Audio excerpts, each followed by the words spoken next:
Good.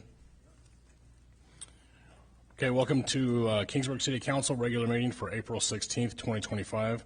We're going to start tonight with an invocation by Councilmember Laura North, followed by the Pledge of Allegiance. If you'd please stand.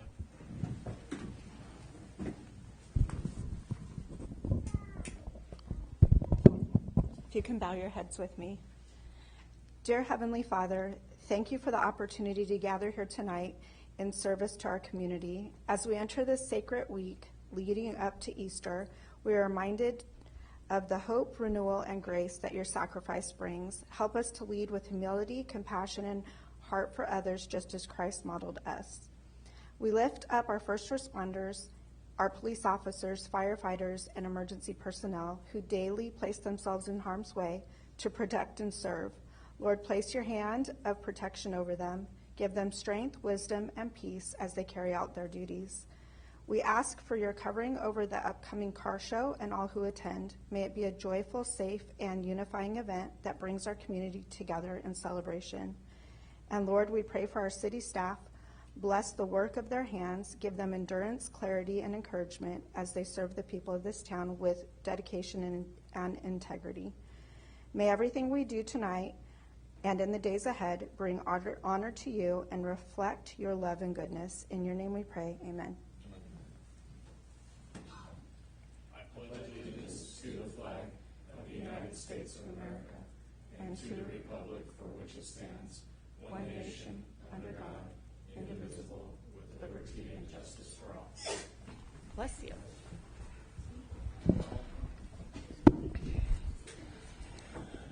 Thank you. We'll call tonight's meeting to order. And Madam Clerk, can we please get a roll call? Present. Here. Here. Here. First is to approve the agenda, but before we do that, I would like to add an item 2 under the agenda for presentations. And I would like to get on the agenda a presentation from the train depot with former Mayor Michelle Robin presenting. With that, we'll accept motions for the agenda. Make that motion. Second. All in favor? Aye. Aye. Approved. Thank you.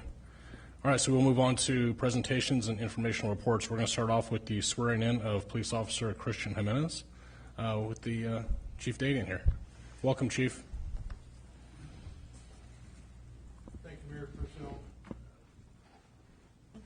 Thank you, Mayor Purcell and members of the council. Good to be with you. Thank you for having us and allowing us this time to have a little ceremonial offering for yourselves and the public. I'd like to call Officer Christian Jimenez forward.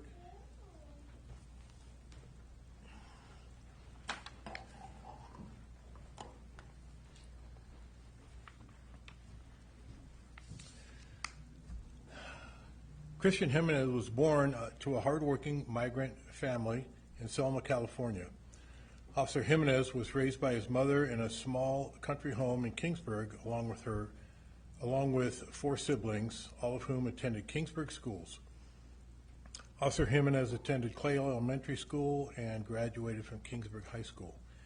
After high school, Officer Jimenez attended San Joaquin Valley College and graduated with an Associate of Science degree in criminology. In 2008, Officer Jimenez enlisted in the United States Marine Corps, seeking a stable future for his family. After his active duty service, Officer Jimenez transferred to the United States Marine Corps Reserve, where he is currently a gunnery sergeant attached to Combat Logistics Battalion 453, based in San Jose, California. Gunnery Sergeant Jimenez currently serves as the Operations Chief for Maintenance Company, Detachment 4. After his full-time service commitment and while still serving in the Marine Corps Reserve, where he completed multiple tours overseas, Officer Jimenez pursued employment in law enforcement. In 2013, Officer Jimenez was offered a position as a correctional officer with the Fresno County Sheriff's Office and was assigned to the Custody Bureau. Over the next 10 years, Officer Jimenez worked in various assignments throughout the Fresno County jails, including federal transportation, lobby, medical escort, population management, jail training officer, recruitment and honor guard. His last assignment was in the training unit, which was his most rewarding. Officer Jimenez spent 3 years as an instructor teaching entry-level Correctional Corps Academy, firearms, arrest and control, chemical agents, less lethal options, physical training, baton, emergency vehicle operations, driver awareness, and first aid CPR. That's a lot of certifications. In 2022, Officer Jimenez faced a couple of life-changing events. Officer Jimenez made the decision to leave the Fresno County Sheriff's Office and accepted a position with the Kingsburg Police Department, which meant attending the Peace Officer Academy to become a police officer. At the same time, his wife Cynthia was battling breast cancer. Cynthia encouraged Christian to pursue his dream to attend the academy and become a police officer. Unfortunately, Cynthia passed away from her illness just prior to Christian entering the police academy at College of the Sequoias, where he excelled as an exemplary police cadet. Officer Jimenez received several academy honors during the graduation ceremony, including Top Arrest and Control Award, Most Inspirational Award, and the Leadership Award, and the Tulare County Brick Award. Officer Jimenez tells me that his work in Kingsburg has been fulfilling. His current assignment is serving as the Kingsburg Charter Elementary School District School Resource Officer, and he has collateral duties, including recruitment for the police department. Alongside his full-time work with the Kingsburg PD, he also works as an arrest and control instructor back at his academy at the College of the Sequoias Police Academy in Hanford. Officer Jimenez tells me that he is passionate about mentoring, as it allows him to give back to the community that has given him so much. One of the greatest joys of his life has been raising his 3 children, Kayuna, 21, Zayden, 16, and Jasiah, 6, who are here with him today. They enjoy camping, Disneyland, and cheering on their favorite sports teams. Officer Jimenez says that family is everything to him, and he does everything he can to ensure his children have the best opportunities in life. Officer Jimenez enjoys coaching his children's baseball teams, working out, running, and spending quality time with his family and friends. I believe that Cynthia would be proud of what Christian and their children have accomplished. With him today to pin on his badge is his mother-in-law, Dolores Barajas, along with his children, Kayuna, Zayden, and Jasiah, also known as Kay, Zay, and Jay. I was told that was Cynthia's doing. Well done.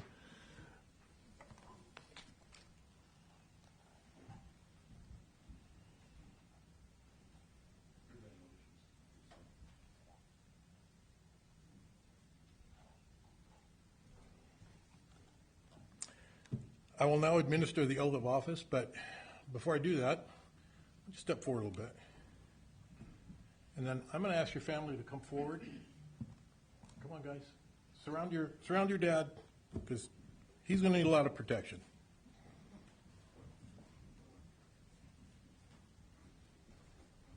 You guys are part of this too.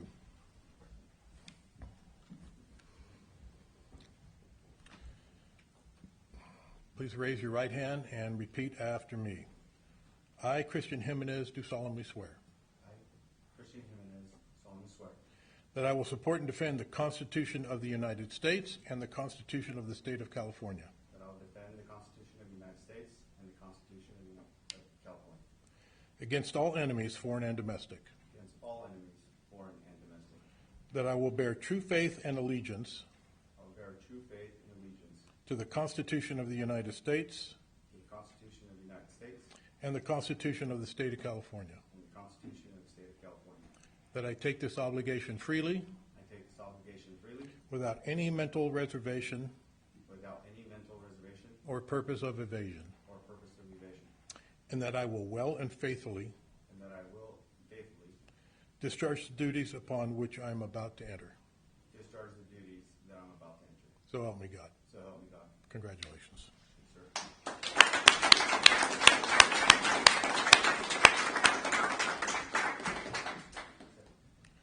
Oh, you got a role to play.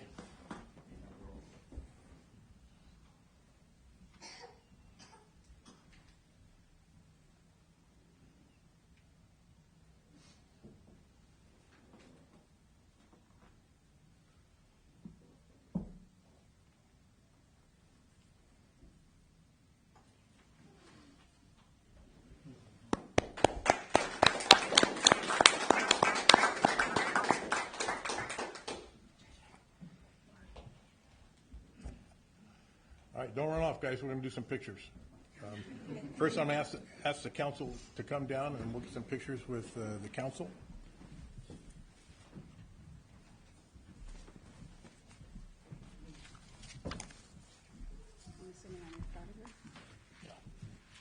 Thanks for stepping up. Right in the well. You gonna get him? You gonna get him now?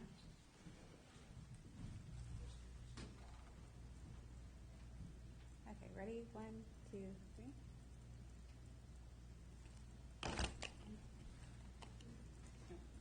Okay.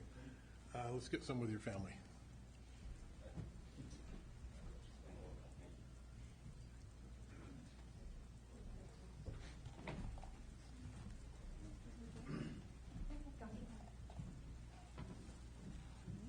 One, two, three. 1, 2, 3.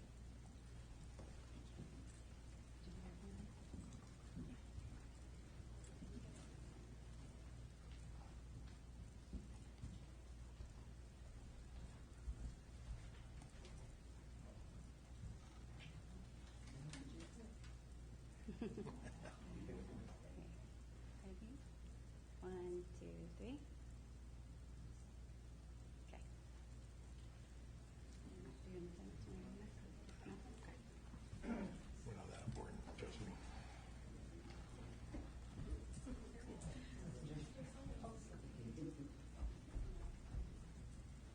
Sorry, I'm like.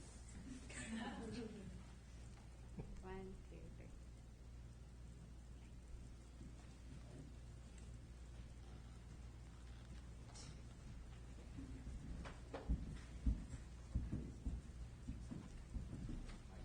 You are excused. All right, you can go.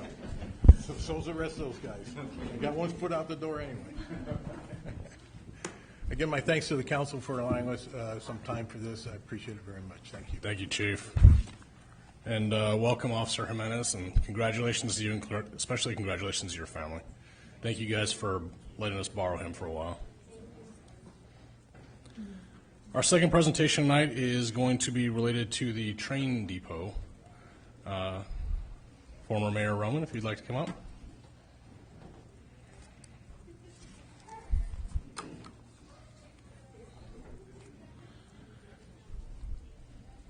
Thanks for coming. Of course, thank you. Thank you, council. Thank you, staff, for having us here tonight. We have a couple of handouts for you.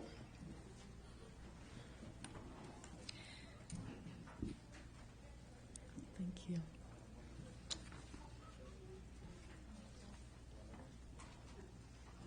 Well, as you see, there's been some excitement over at the depot lately, especially south side of the depot. There's been some track being laid over there, and I know we've been a little disruptive over to the police department over there, but I think they'd be okay with it once this is all completed. So first of all, let me introduce a couple of people here that's, I think, very important to this project. So not only am I a former city councilwoman and mayor, but I am the president and CEO of the Friends of the Historic Kingsburg Depot. But here I have Larry Esau, who is also a former city councilman and the board secretary. And then in the back, raise your hand here. We have John Wright, who is the former mayor and city councilman, also here for the city of Kingsburg. So we're in good company. So as you can see, once you leave the council, you'll come and work over with us and volunteer your time as well. So we look forward to you guys working with us. First of all, I just want to give you guys a short story here of the history of the depot, because I think it's really important to start backwards for just a second. I'm not going to read through all of this, but as you remember what the depot first looked like, and we had grass and trees growing through it, and what it looks like today. And on the back here, it gives a synopsis of what it took. And at the very beginning, at the top there, in 1987, this man right here, who is really kick-started this whole campaign to bring back the depot. And then the next paragraph there in 1996, Mayor John Wright was also instrumental in getting the depot where it is today. So I'm just piggybacking on the work that these gentlemen have done.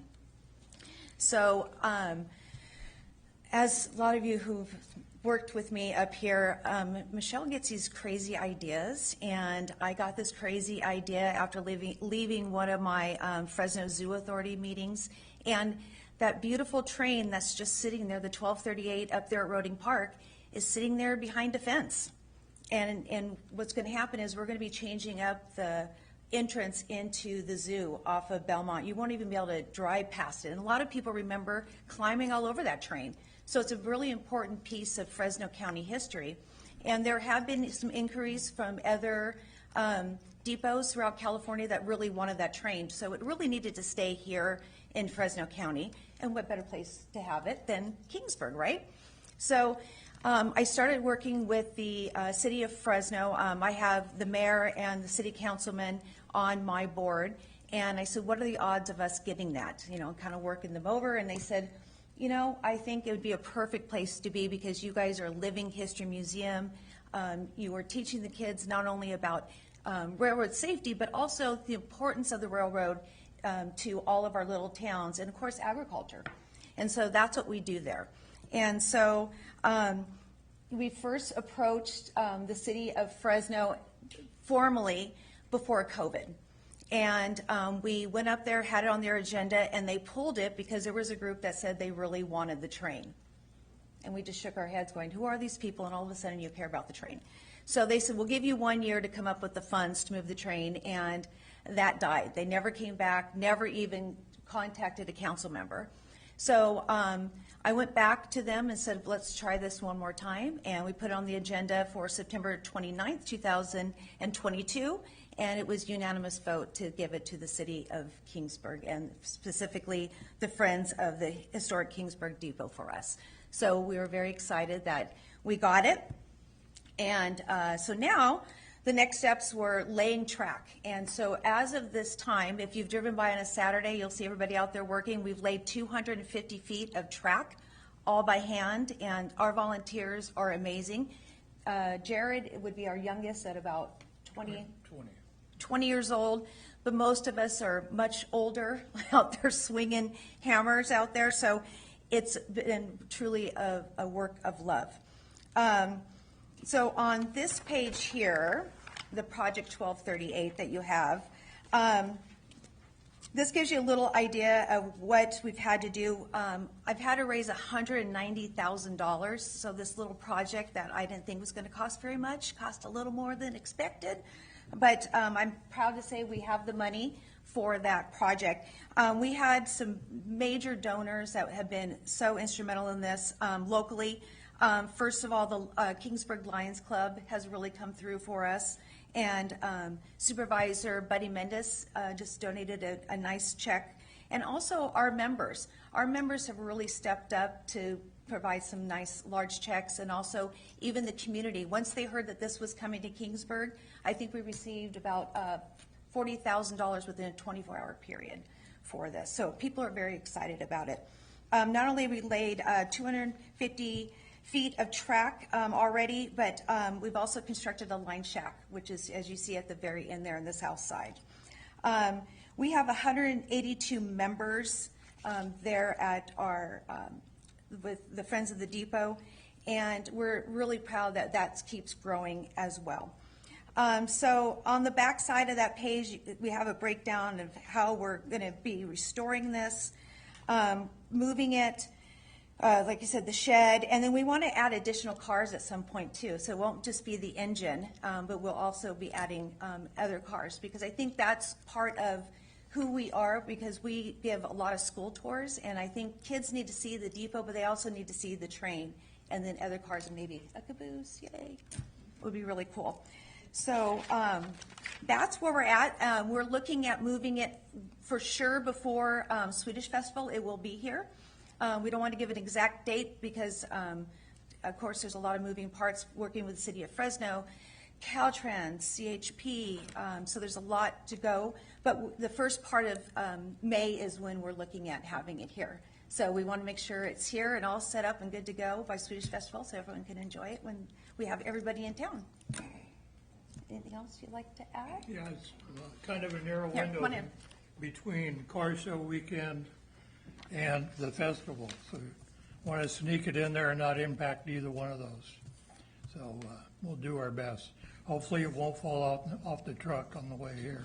So, anyway, if we wanted to buy something like this, they're not available at any price. It's a historic artifact. You can't buy one. It's clearly miraculous that we were able to obtain this. Kingsburg is a very unique community, and this is going to make it even more unique because people who never knew about Kingsburg before that are interested in railroads are going to be stopping here to see this, and we're already seeing that happen. We had a man from Sacramento attend our board meeting Monday night so he could see where the locomotive was going to go. And more and more that's going to happen. You have the other sheet here. It shows the before and after of the depot, so you know what we can do as a nonprofit organization. The spirit of volunteerism in Kingsburg is one of the things that makes it a unique community. And we need to feed that spirit of volunteerism any way we can.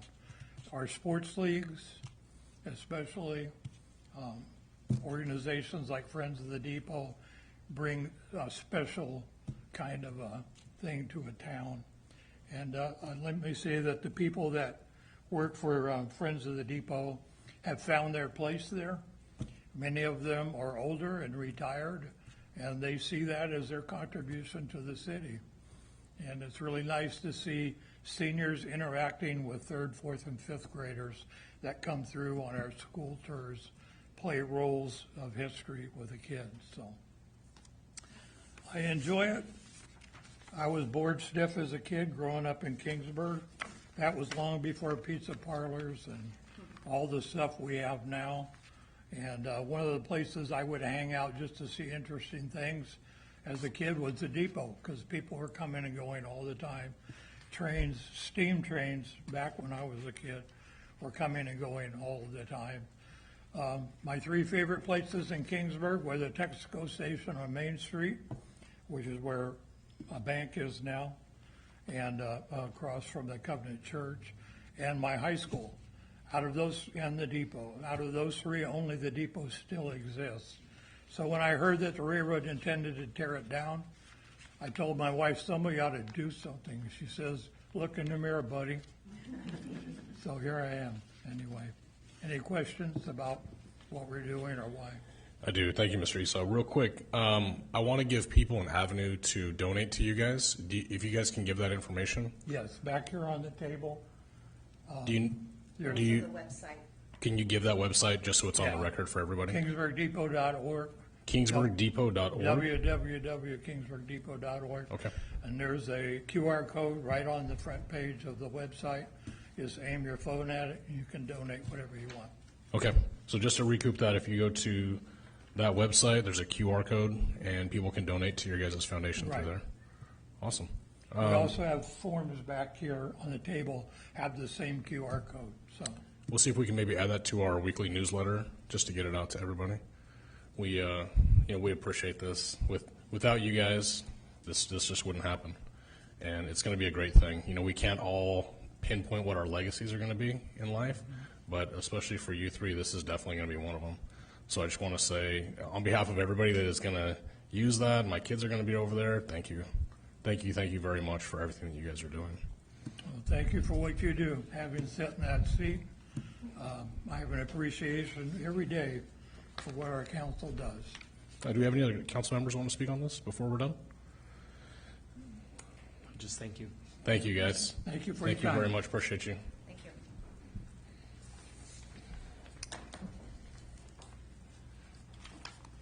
That will conclude our presentations and informational reports.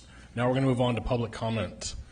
This provides an opportunity for members of the public to address the City Council on items of interest to the public within the Council's jurisdiction and which are not already on the agenda this evening. It is the policy of the Council not to answer these questions impromptu.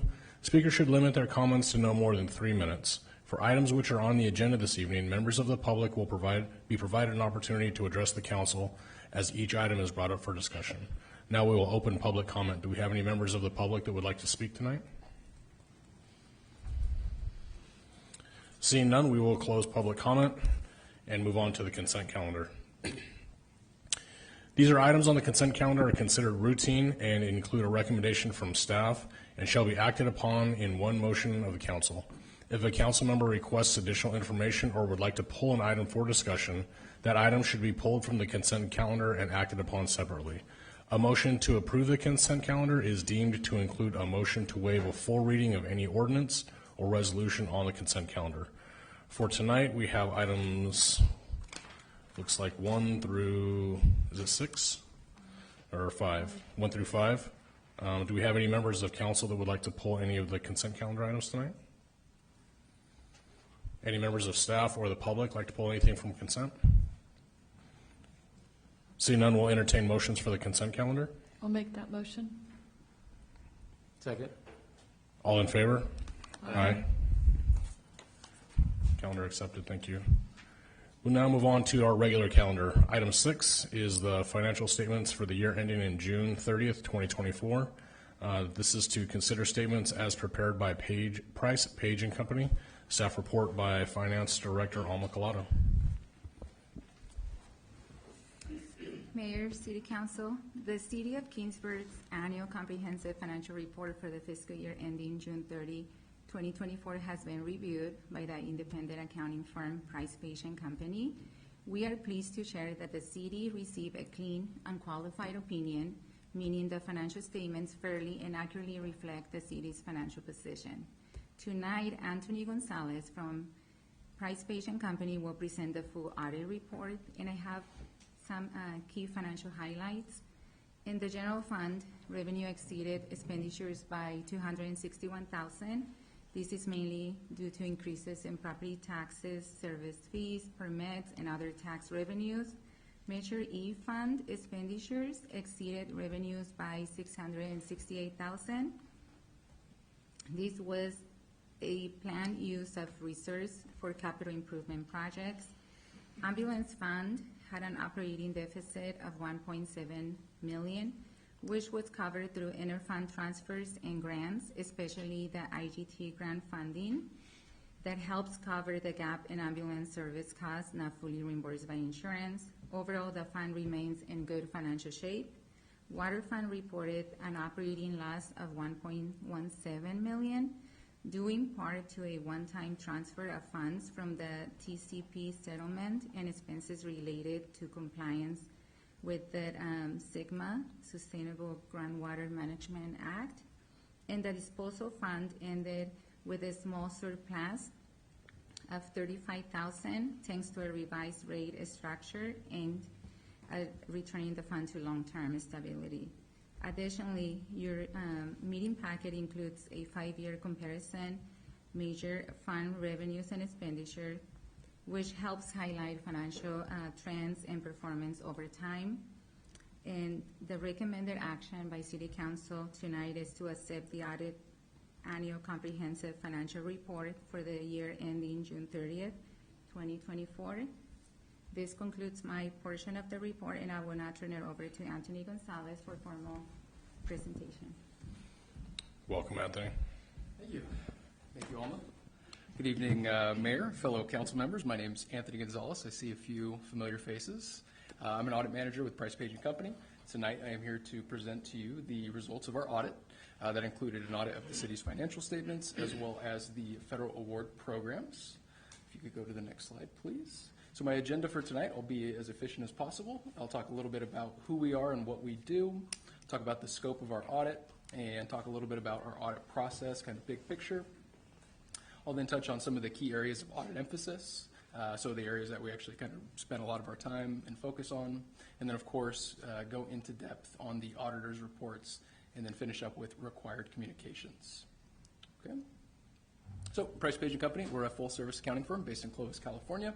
Founded in 1976, we're a top 10 firm in the Central Valley with a deep specialization in serving government entities. So my team, my audit team solely works on municipalities, special districts, and then we have another team that works on nonprofits. So we feel that that gives us the ability to kind of refine and specialize. Helps the client, helps us as well. Right now, we consist of about 60 dedicated employees, including roughly 20 CPAs. Okay. The management team that actually worked on the city's audit this year included Fausto Hinojosa, who is our managing partner. Myself, I served as the engagement manager, and then we had 2 additional professional staff members as well as our administrative support team. So combined, we have about 50 years of experience, not to age us or anything. Okay, so the scope of this year's audit, we were engaged by the city to perform a risk-based audit of the city's financial statements in accordance with applicable standards. So these are the generally accepted auditing standards as well as the government audit standards. So generally accepted is kind of what you apply to every company, and then because you are a municipality, there's an additional level of audit that focuses on things like waste, abuse, fraud, so on and so forth. Okay, this also included an audit of the city's federal award programs in accordance with the uniform guidance. We call this a single audit. Okay, so again, this is a risk-based audit designed to provide reasonable assurance that the city's financials are free from material misstatements. So just to unpack that last bullet point there, it's a risk-based audit designed to provide reasonable assurance. So not absolute, not 100% assurance that your financial statements are perfect down to the dollar, but within material amounts, okay? And this is all based on GAAP. So GAAP is the law of the land. They say you must record accounting transactions like this. And so any departure, whether due to error or fraud, would be considered a misstatement. Okay? Oh, I think we jumped a little bit. I think you want to go down. There we go. One more slide down. Right there. Perfect. Thank you. Okay, so our audit process starts with us gaining an understanding of the city's operations. We do that by interviewing Alma, looking at budget reports, interviewing other city staff, and just kind of, also looking at the city's internal controls. So how does the city process disbursements to vendors? How do they process receipts from the state? So we gain that understanding so that we can assess the risks of error and fraud. Okay, so previously I mentioned internal controls. We look at 2 things. Are they effectively designed and actually placed into operation? So if they're not effectively designed, it doesn't really matter if they're placed into operation, and vice versa.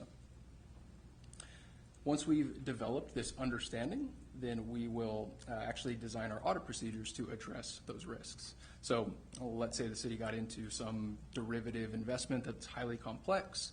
That may be more risk than just LAIF or something along those lines. So we would apply more procedures to that type of risk area. Okay. This year, area focus, these tend to be common areas that we focus on just due to their significance, but we took a look at the city's cash and investment portfolio, looked at revenues and receivables, so think utility billings, payments from customers. We looked at the city's expenses. This is probably the most voluminous area of the city's general ledger, including the accounts payable. We tested the capital assets, so purchases of vehicles, construction projects, things of that nature. In addition to that, we looked at the net pension liability, which is a large estimate of what the city expects to pay retired employees. And then lastly, this is a new one. This is actually new last year, but following up on it, this is called subscription-based information technology arrangements, and this is a new standard that requires the city to actually capitalize, similar to a vehicle, long-term software arrangements. Okay? And actually, the one bullet point that's not on there that we also looked at this year was the city's long-term debt balances, specifically the issuance of the new debt related to the solar project. All right, moving into the auditor's reports and the financial statements. As Alma mentioned, I'm pleased to report that we were able to provide the city with a clean opinion or an unmodified opinion over the financial statements. This tells the users of the financial statements that the audit was performed with applicable standards and that they are fairly presented in all material respects. It also indicates that significant accounting policies have been consistently applied. The estimates included in making these accounting determinations are reasonable, and that the footnote disclosures are properly reflected in the financial statements.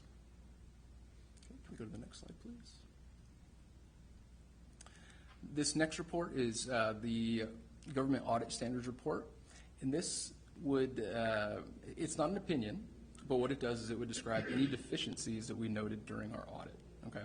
So we saw much improvement this year compared to last, but we did identify one material weakness over the city's internal controls as it relates to capital asset reporting.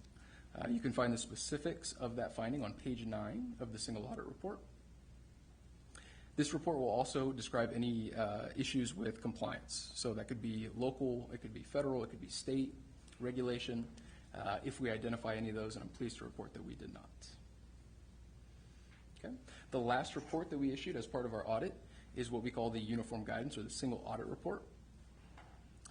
Again, pleased to report that we issued an unmodified opinion over the city's federal award programs. Okay. We did not identify any issues with the city's compliance or internal control over compliance, and the CFA is fairly stated in relation to the financial statement. So essentially, the listing of federal awards that was provided to us at the onset of the audit can be reconciled to the financial statement activity. Okay. And I'll finish it up here with our required communications. The significant estimates included in the financial statements include the allowance for doubtful accounts and the city's net pension liability. Sensitive disclosures include footnote 2, which talks about the fund's deficit fund balances. We did not encounter any significant difficulties in performing our audit. The significant audit adjustments that we had as part of our audit are attached to that report. We had no significant disagreements with management, and we did not identify any fraud or illegal acts. So with that, that wraps up my presentation. I do want to say thank you to Alma and her team for all of the support and collaboration throughout the audit process, and I will take any questions that you now have. Thank you. It's an in-depth report for sure. Start with council discussion or questions for Anthony.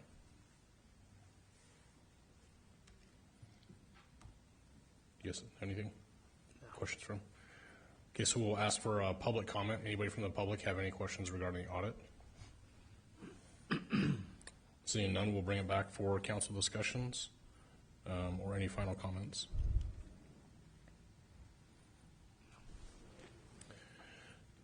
Well, that's a good thing, right?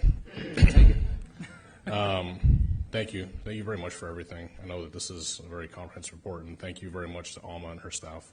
I think this kind of really goes to show that you guys are doing a great job, and we appreciate you very much. I believe this is the motion to accept this report. So we'll entertain motions for that. I'll make that motion. I'll second. All in favor? Aye. Aye. Any opposed? Okay, that passes. Thank you. Appreciate you, Anthony. Thank you. Next, we'll move to item 7, the crime statistics report for Q1 for 2025. General Police Department update. Presentation by Chief Dadian. Welcome back.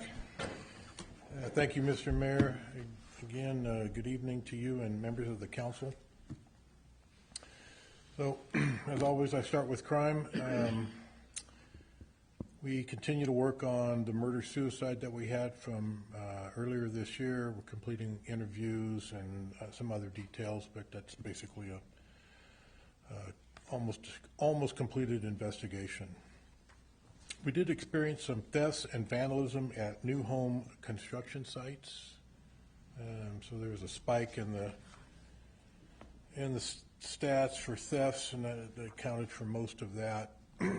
We also experienced, just kind of outside of the quarter, but a couple of weeks ago, we also experienced several vehicle burglaries and thefts from vehicles in a couple different locations in the city. But again, this outside the quarter, was kind of anecdotal.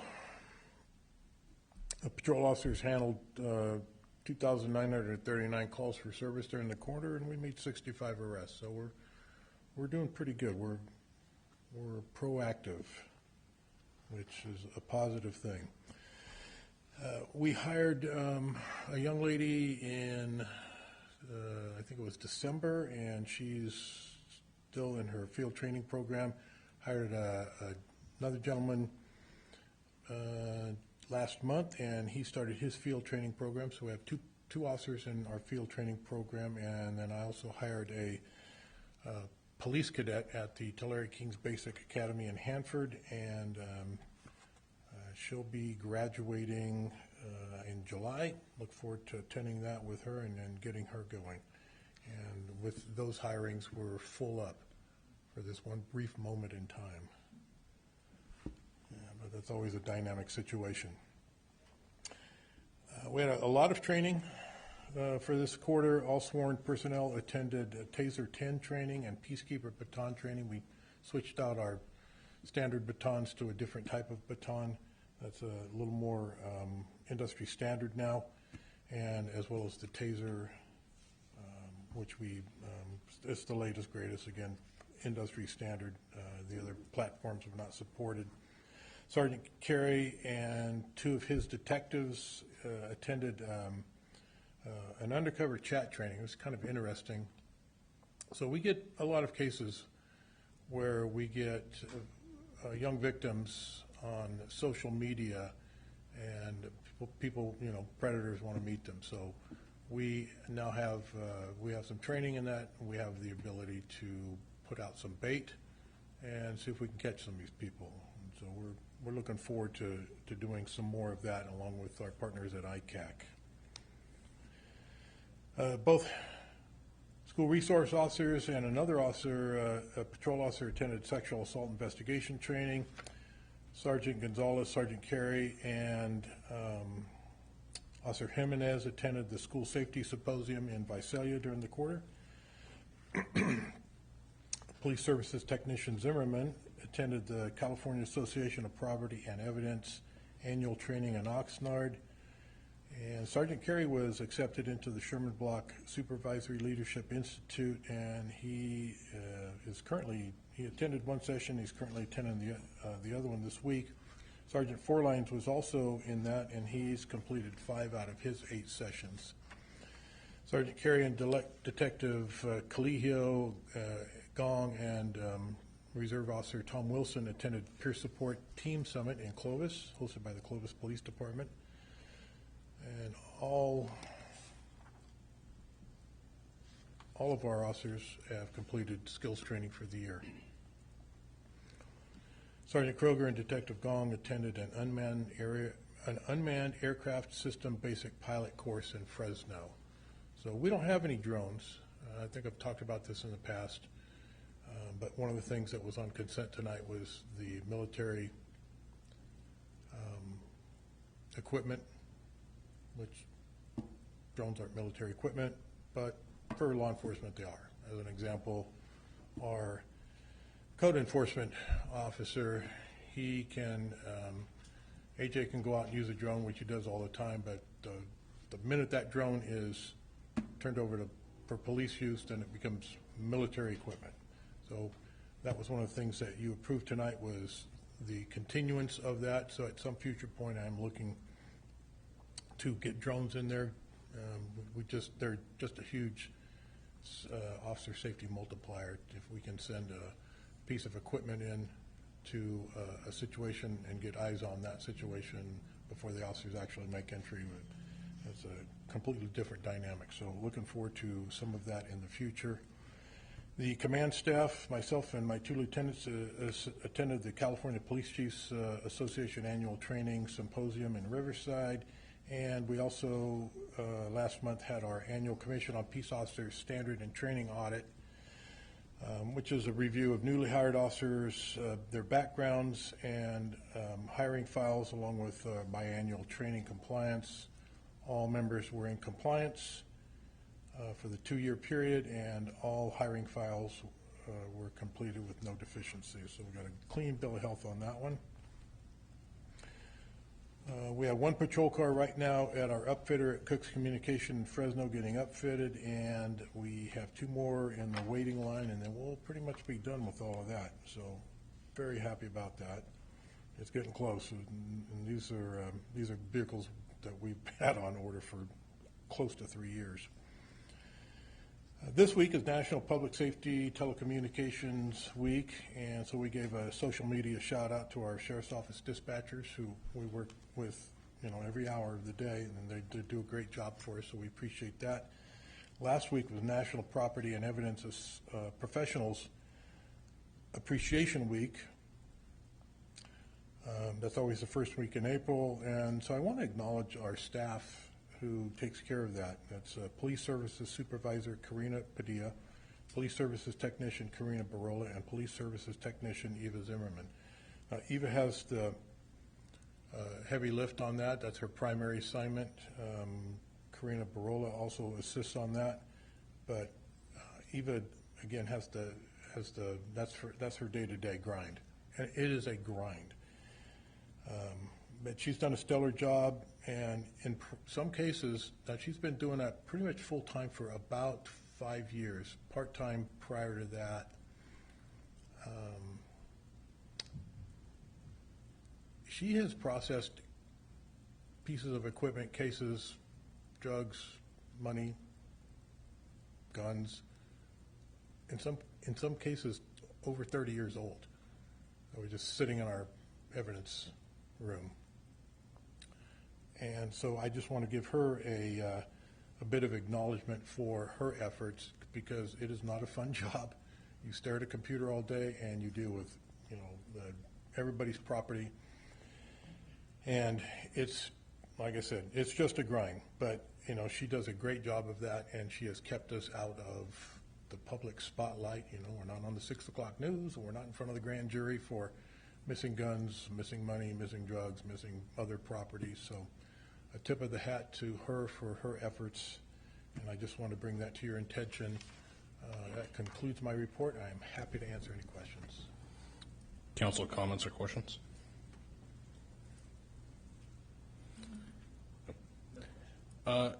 Two things, Chief. One, I think, at least from my perspective, we'd be very supportive of you getting whatever drones you need. I think that's a very important tool that we've all seen. Also, is it Sergeant Carey that's going through SLI? Yeah, and Sergeant Forlines, both of them. Can you do me a favor? When they are scheduled for graduation, can you let me know? I'd like to try to attend, if that's possible. I'll give you a ride up there. Okay, I'll take it. Other than that, great job. Appreciate it. All right. Thank you. Thank you. Next is our future agenda items, of which we have none, so we will move to the city manager's report. Just a reminder about the joint workshop, the general plan update with the Planning Commission on Thursday, May 8th. Golden State Boulevard Phase 2 project, which includes the majority of the gaps and intersections that weren't done with Phase 1, are set to begin in Kingsburg on April 28th. Majority of that to be completed prior to car show, so trying to hit that time frame. And then just wanted to extend my thanks and kudos again to Adam and Public Works and the Community Services Commission, all their work for the dog park grand opening. I know each of you were there, and I thought it was a nice day and a good opportunity to showcase that new amenity. That's all I have. Thank you. Council member reports and committee reports, starting with Council Member North. The bid did not meet. We meet next on May 6th. Chamber met, and there was a lot. They had a vote for new board members, and they put it out to all of their members. They did not meet the percentage to hold the election. They didn't get enough participation.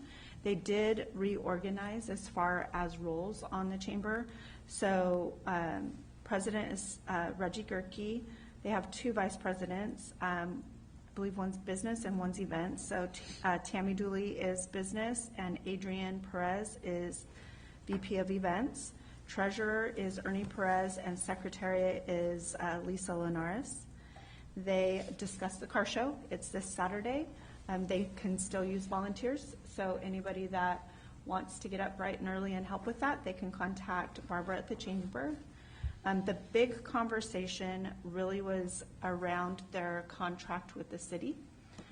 They had said that they were going to come tonight. I believe they're going to meet with Alex. They want to go over their agreement with us, and there are some things that need to be updated, and like Harvest Moon Festival is now Crayfish Festival, so things that are tightened up.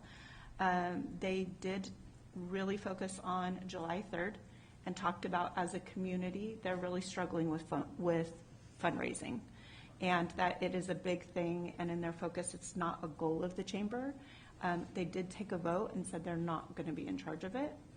I know they're going to probably talk to us and Alex a little bit more about it, that is the one event that is a real struggle. Real quick, just before you move on, can you just clarify what you mean by that? They took a vote to say what exactly? So their contract is fiscal year. Okay. So it's July 1st. They're going to come to us and look at it, but they said that they will not do July 3rd anymore. That's the vote they took in moving forward with the city. So. Okay, so the chamber is not going to be doing the fireworks? Yes. Per their vote? Per the chamber's vote? Per their vote that day. Okay, and that has not came to us? I just want to put that on the record a little bit, that we're going to be doing the contract soon, but they had said that they has were not gonna, brought us, that's going to come up as a big topic. Yes. And I just want to put out there that that's not, this I hasn't wanted to even put reached it our all on doorstep. your radar. Yeah. They said they were going to come tonight and they were going to present and they were going to talk about it, but I don't know if they talked to. That was a conversation that we did have about when we would be presented the contract. The direction of staff was to present us once a contract has been initiated, which it has not yet. So I think they were going to come, but we didn't really want to have the city council be the forum for negotiations on a contract. They can present that, work with staff, and then bring a final product for approval. Okay. Just to give them So an just out. They putting didn't that on just no-show your for us. radar that they said no to July 3rd. Okay. A couple other items. It was great on Saturday at the dog park. Kudos to the Community Service Commission and their decade, I would say, of really trying to get a nice place for our dogs. On Friday, we partnered with KPD and the Kingsburg Elementary School District, and the Knights of Columbus, the healthcare district, and had something called Cookout with a Cop, which our Kingsburg police officers came and barbecued for 650 of our students. It's a great annual event. And so we had some of our council present also. And I just wanted to mention something that's going to come up on May 10th is called You Matter Day. It's something that we've been working on as a district, school district, in cooperation with many different service organizations. And it's a day where the community can come out, and we're going to have, right now we have 34 different booths that will be available, and they will all have service projects that you can do. Some of them will take minutes, some of them might take a little bit longer. And I noted earlier when we had the presentation from about the train, they said that Kingsburg has a spirit of volunteerism, and the whole point of this event is to continue that and teach it to the next generation. So we're encouraging the whole community to come out to this event with their kids, their grandparents, aunts, uncles, anyone to come out and just have a day of service. It's from 9 to 2 on Draper Street, and you can come as little or as long as you would like. And I gave you all a pamphlet that has all of the different booths that will be there, and a flyer, hot off my printer, done today. And it doesn't cost a penny, but your time is worth more. So that's it. Thank you. Councilmember Smith. Yes, the Finance Committee hasn't met. Our next scheduled meeting is on April 28th, and Community Services hasn't met, and our next scheduled meeting is on April 23rd. Two items I wanted to mention. We're getting ready to go into Swedish festival season, and we're going to kick it off with, I don't know if you've heard of Fika Friday. Fika Friday is put on by the Bid. It's one Friday a month where they have a gathering for coffee in the morning. And so the Swedish Festival is going to be hosting the May event. It's going to be on May 2nd at 8 a.m. It'll be in the parking lot right next to Los Pepis. And Lions Club, I think, or somebody along those lines is putting together a Swedish pancake breakfast. So we'll be serving coffee and juice and water and Swedish pancakes with lingonberries. So it'd be nice to see you all there. We're going to try and get the word out. We're hoping for it to be a well-attended event. One other thing I want to mention about the Swedish Festival was that the hospital district had made a donation, and the Swedish Festival has used those funds to buy 2 Swedish bicycles. And they're being transported. They'll be in the old Morgan's Flooring building there to show them off. There, and a drawing is going to be held using the meal tickets. So come join us for a meal, and your ticket will be going into a drawing for one of those 2 bikes. And then again, just a reminder about Swedish Festival. So we kick off the festivities on Thursday, May 15th with the split pea soup and pancake breakfast and supper, sorry. Yes, on Thursday. So looking forward to that. And that is it. The new shirt wearing council member. Thanks for changing, Dave. So, the Kingsburg Car Show committee just met tonight at 6 o'clock. So they do have the shirts available, 30th annual. They're looking forward to a great event. As Councilmember North stated, they are looking for more volunteers. I'll be out early doing barricades, and I'll help with registration, and anybody else that can volunteer their time. They're really looking for some assistance. It's going to be a great event, so I'm excited about that. The Kingsburg Healthcare District did meet. 2 notable things. There was a young lady from Traver Joint Elementary School District regarding a Step Up Youth Program, also community need grant. And then there was Elizabeth Salazar from the Kingsburg Softball League was looking at potentially a grant for the sports complex. So they're continuing on with the sports complex. I know that soccer's interested in getting that going as well, so they're attempting to rally the sports complex from a community standpoint. The South Kings GSA has not met. The San Joaquin Valley Air Pollution Control, that's a mouthful, is going to meet on the 29th of April at 5:30 up at the Fresno office, and the Economic Development Committee has not met. So that's all I had to report. Thank you. Thank you. COG and FCRTA has not met. There's nothing to report there. Appreciated everybody that came out to the dog park event. It was great. Especially city staff went out doing licensing and stuff on their day off. We appreciate that. Earlier today, I had an interview with 24 and 47. Their series that they previously had, Minutes with the Mayor, they had canceled. They did us a pretty big favor. They're bringing it back for a little bit, and that'll air tomorrow. That gave us an opportunity to talk about the car show, cruise night, Swedish Festival, and also the train coming into town. So they were real excited about that. It was a lot of information. There's a lot of good things happening in Kingsburg, and they condensed it into about 2.5 to 3 minutes. So that should air sometime tomorrow. I don't have anything else. Is there any other members from staff or council? Any following items? Okay, if not, we will go ahead and adjourn tonight's meeting. Thank you. Thank you.